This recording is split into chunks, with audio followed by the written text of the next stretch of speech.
Vaagnapõhja probleemid ei ole alati seotud raseduse ja sünnitusega ja võivad tekkida igal eluetapil.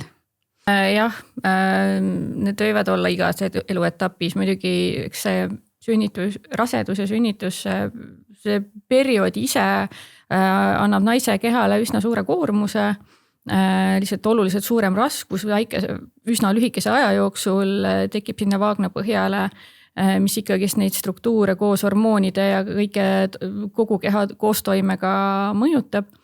Ja sünnitus ise, vaginaalne sünnitus rohkem ikkagist on üks suuremaid nii-öelda riskitegureid erinevate probleemide tekkeks tulevikus. Aga see ei pea alati nii olema.